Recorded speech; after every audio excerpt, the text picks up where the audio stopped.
Hey there, welcome to my little corner of Story Hub. Man, this last year. It's been a total freaking disaster for me. I was busting my hump alongside my old man, getting ready to grab the wheel of our family construction gig when he retired. But life had a nasty curveball up its sleeve. Right at the start of the year, my dad got hit with a sudden heart attack, boom, gone, and it smashed all our big plans to bits. And just when I thought it couldn't get worse, my wife of 6 years, Laura, up and ditched me not long after he passed. I can still picture it clear as day, my mom's shaky voice on the phone, breaking the awful news about Dad's heart attack. I was stuck out of town on some dumb business trip, flooring it to the hospital, but I didn't make it in time. He was already gone when I rolled up. After we put him in the ground, I got shoved into running the whole show by myself. One minute I'm just helping out here and there, the next I'm the guy calling every shot that matters. That kind of pressure. It started eating my personal life alive. I was either glued to my desk at the office or jetting off to shake hands with clients and suppliers. It's no shocker that Laura started feeling like I'd forgotten her. I kept swearing up and down it'd just be temporary, but she wasn't buying it. Turns out she found comfort with this guy, James Carter. The day she hit me with the news she was leaving.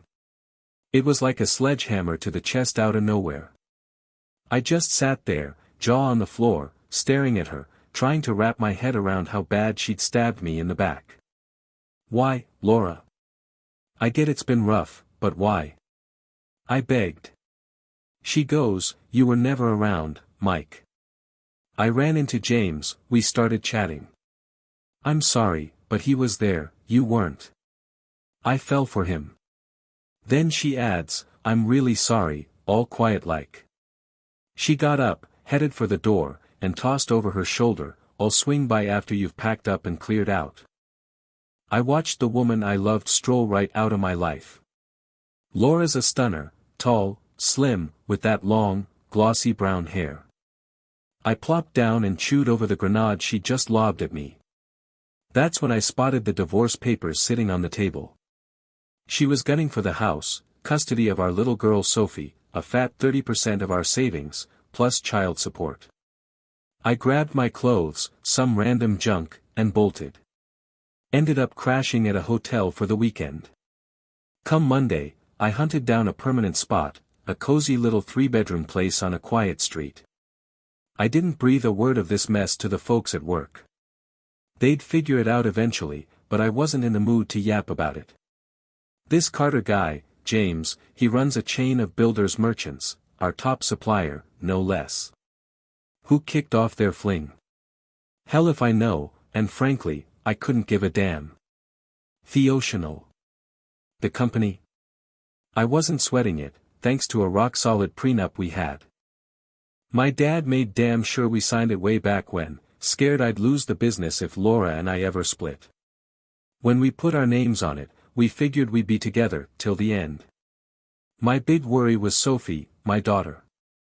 I didn't want to see her get hurt by this divorce crap. Laura kept the house and scored child support too. There was spousal support in the mix, but that'd dry up if she stayed single. A year after we called it quits, she tied the knot with James Carter, yep, good ol' Steve, and they shacked up in the house I handed over. She got custody of Sophie, and I'd get her for a couple weekends a month. But after a while, those visits started slipping to whenever it suited them, not me. I'd call, but there was always some excuse, Sophie's got dance class, or they're off on a trip. Finally, I just said, fine, I'll see her when you say it's cool, and quit bugging them. Back then, I didn't clock how Laura was slowly wedging me out of Sophie's life. What really got my blood boiling was hearing through the grapevine that Carter was strutting around, crowing about his perfect little family while taking cheap shots at me. Laura's attitude and losing time with Sophie already had me twisted up inside. But when I caught wind her new hubby was trashing me, that's when pure hate kicked in for both of em.so. That weekend, I was finally gonna get some time with Sophie, and I was pumped about it. Saturday morning rolls around, and out of the blue, she hits me with a question, calling me Uncle Mike. I had to set her straight real quick. "Nah, kiddo, I'm not your uncle, I'm your dad," I told her. She looks at me all confused and goes, "But mommy says James is my daddy, and you're my uncle." Man, that lit a fire under me. When Laura swung by to pick her up on Sunday, I kept my mouth shut. I didn't want to start a yelling match right there with Sophie watching. Next time I got Laura alone, though, I'd bring it up for sure. Then came this rotten day at the office, everything went sideways, and I just lost it. Hit me like a ton of bricks that I'd been playing way too nice for way too long. Right then, I cooked up a revenge plan, and I was kicking it off first thing tomorrow. That whole week, I was glued to the phone, hitting up our usual suppliers and some new ones too. I dangled a sweet deal in front of them, more orders from us if they'd lock in some killer prices. Most of them jumped at it, hungry for the extra business. I rounded up the big shots, senior managers plus the heads of purchasing and accounts, for a sit-down. Walking into that room, I could feel the tension, their faces screamed panic. "All right, fellas, relax," I said right off the bat. "This ain't about the company tanking or firing anybody, we're good." You could see the relief wash over them. "Look, we've got a bunch of jobs in the pipeline right now. I just need a rundown on which ones still need materials." Greg Wilson, our purchasing guy, piped up first. "Got 2 site managers breathing down my neck for big orders this week," he said. I slid a piece of paper over to Greg. "Here's the new supplier lineup, every dime we spend goes through these guys from now on." He scans it and frowns. "Hold up, Mike, I don't see CCS Construction Supplies on this list." "Nope, and you won't," I shot back. "As of today, Harrington Construction is done with CCS, full stop. I'm dead serious here, if anybody orders so much as a rusty nail from them, they're out the door. Check the list, next to each name, you'll see what they bring to the table. We can tap them for anything, and they're all promising solid prices and delivery that works for us." After that, we kicked around some general business stuff, till the meeting wrapped. Couple weeks later, bam, we snagged this huge contract to build a bunch of houses and some retail spots nearby. The material haul for that job? Massive. And CCS? They weren't getting a single scrap of it. Word spread fast about us landing the deal. Didn't take long, maybe a few days, before some slick CCS salesman waltzed into my office, pitching how they could hook us up with everything at a steal. I cut him off mid-sentence. "Save it, pal, we don't mess with CCS anymore." He walked out looking like I just punched him in the gut. I couldn't help but grin, and Linda, my secretary, caught it. "You're loving this, huh?" she said with a smirk. "Oh, you bet, especially after I told you the other day CCS was history." Things started looking up, our new suppliers were coming through like champs. All year, we kept picking up smaller gigs here and there. Then I got a shot to throw in a bid for a shiny new headquarters for some up-and-coming tech outfit. Guess what? We nailed it. Only dark spot that year was losing my mom. Her health had been sliding for a while, and I know the divorce mess, plus me barely seeing Sophie, didn't help. She missed Dad something fierce too. Laura knew Mom passed, but didn't even have the decency to ask about the funeral. Never showed her face there either. Pretty soon, word got out to a bunch of our competitors and the smaller outfits we subcontracted with that I'd cut ties with CCS. Whenever somebody asked me why, I didn't sugarcoat it. The guy running it swiped my family out from under me, I'd say, so I yanked my business away from him. Yeah, it might sound small-minded, but it's the only way I can stick it to him without landing behind bars. Didn't take long before Pete, one of my managers, popped in to have a word. "What's up, Pete?" I asked, leaning back in my chair. "Just figured you'd want to hear this," he said. "A handful of our smaller rivals and subcontractors. They've ditched CCS too. You know I'm a Freemason, right? Well, at our last lodge meeting, I heard Baxter and Charlesworth Construction aren't buying from them anymore either. Seems like the news is spreading like wildfire. Oh, and Mike, you might not realize it, but folks around here really look up to you, your straight-up personality and the way you keep things honest in business. I grinned at him.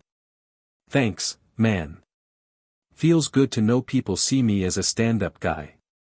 The way I run things. That's my dad's legacy, he built that reputation, and I'm damn well gonna keep it alive. Business was humming along nicely, but it had been too long since I'd hung out with my little girl. I made up my mind to ring Laura later from home, see if I could snag Sophie for the weekend. I'd barely kicked off my shoes after walking through the door when the bell buzzed. I swung it open, and there's Laura, barreling into my place like a tornado. Evening, Laura, come on in, I said, dripping with sarcasm. Wipe that smug grin off your face, Mike. What the hell's your game, she snapped. What are you even yammering about? I fired back. We haven't talked in forever, and now you storm in here throwing accusations like I'm some kind of villain. She screeched, you know exactly what I mean. You're out to tank James's business. Bad enough you cut him off, but now you're trashing him to every company around, that's low. Man, Laura was fuming, she'd cussed me out twice in under 2 minutes, so I knew she was livid. I didn't spread a damn thing, Laura, I shot back coolly. Most folks already know the mess that went down with you, me, and James. If they're taking their orders somewhere else, that's on them, not me. Now, if you're done, get out of here.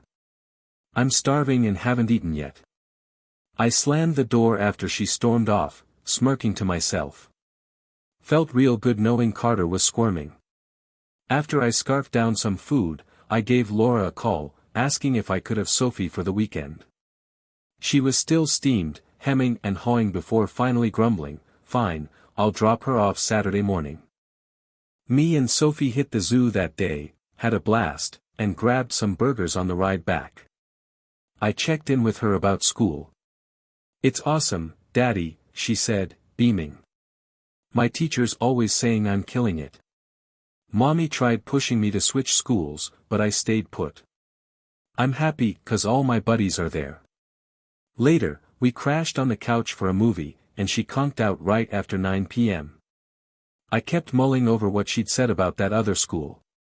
Come Sunday, when I dropped Sophie off, Laura pulled me aside for a quick chat. James kept his distance, and Sophie bolted upstairs to her room.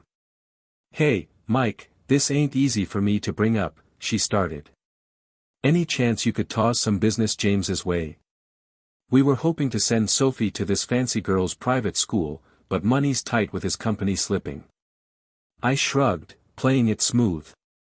Sorry, Laura, but we've got all our current jobs locked in with orders already. Nothing new's coming up. Total bull, but she didn't need to know that. Anyway, Sophie seems plenty happy where she's at with her friends.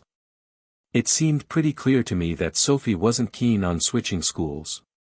Driving home after dropping her off, I was in a damn good mood. I knew CCS was barely keeping its head above water, and without a big boost in orders, it'd sink fast. Carter had already shuttered 2 of his depots, all he had left was the main yard and the office building. When I fed Laura that line about us having no new projects, I had to bite my cheek to keep from laughing. Truth is, we were drowning in work, busier than ever. I'll admit, it felt satisfying knowing Laura and James were hitting rough waters. My only worry was Sophie, she didn't deserve to be caught up in this mess. A few months down the line, Greg Wilson dropped by my office with big news, CCS had officially gone belly up and filed for bankruptcy. With school holidays right around the corner, I jumped at the chance to hang out with Sophie. Laura didn't put up a fight, seemed almost grateful to have her out of the house for a bit. For the first time in forever, I took a real vacation. Me and Sophie jetted off to Florida for 2 weeks, hitting up Disney World and a ton of other cool spots. By the end, I was wiped out but grinning ear to ear. Didn't get a single call from home the whole time, so I figured everything back there was running smooth. We rolled in late after the trip, and Sophie crashed hard. I rummaged through our suitcases, unpacked a few things, and hit the sack myself not long after. Next morning, we scarfed down breakfast before heading to Laura's place. She was in a sour mood, but she let Sophie chatter away about all the fun stuff we did on vacation. I tossed out a casual, "So, where's James at?" Laura sighed, "No clue, Mike. He wanted to remortgage the house to bail out his business, and when I said no way, he flipped out and stormed off. That was 2 days ago, haven't heard a peep since." I mumbled a quick, "sorry," and got out of there. Had a pile of stuff to tackle before heading back to the office Monday. Midway through Monday morning, my phone buzzed, Laura, asking if I could give her some advice. Apparently, with James AWOL, there were loose ends to tie up with selling off his business. "Look," I told her, "if your name's not on the director list and the house isn't tangled up in the company, just sit tight. It's his headache, not yours." I threw in an offer to take Sophie for a bit if it'd help her out, but she brushed it off with a, "thanks anyway." Guess I was smirking, 'cause Linda piped up, "You're getting a kick out of CCS going down, huh?" I shrugged. Honestly, I don't give a damn about Laura or James. Sophie's the only one I'm worried about. A bit later, Laura took me up on that offer for Sophie to stay with me, and she ended up crashing at my place for a few weeks. I made sure she got to school on time and picked her up after, perks of being the boss. I knew the crew at the office could hold it down for a couple hours without me. Man, I was loving every second with my little girl. Meanwhile, Laura was scrambling with James gone, forwarding his mail to his lawyer and thinking about getting a job to cover bills now that his money wasn't coming in. She never once asked me for work, though, not that I'd have given her a job anyway. James just up and disappeared, dumping all his legal headaches on his lawyer. Around the same time, this little outfit I'd worked with swooped in and snagged CCS for peanuts, turning it into their shiny new headquarters. Laura finally kicked James to the curb for good, filing for divorce over him bailing on her. She sold off the big house, moved into something smaller, and chucked his stuff into charity bins. Worked out nice for Sophie, though. She scored a bigger bedroom out of the deal. Laura landed a gig at a law firm, while my company was absolutely killing it, locking down my money situation for the long haul. All the drama with James, his cheating and vanishing act, left Laura looking worn out, like it had aged her overnight. Things between us got less icy, and I started getting more time with Sophie. No way was I ever patching things up with Laura, though. I made that crystal clear. I wasn't seeing anybody, but Linda kept dropping hints about her niece, like some kinda matchmaker. I'd set out to get even with the jerk who ripped my family apart, and damn if I didn't pull it off. Now, I've got this calm feeling inside, knowing I handled what I had to, unlike James Carter, who's God knows where these days. Oh, and hey, if you've stuck with me through this whole wild ride, I'd sure appreciate it if you'd hit that subscribe button.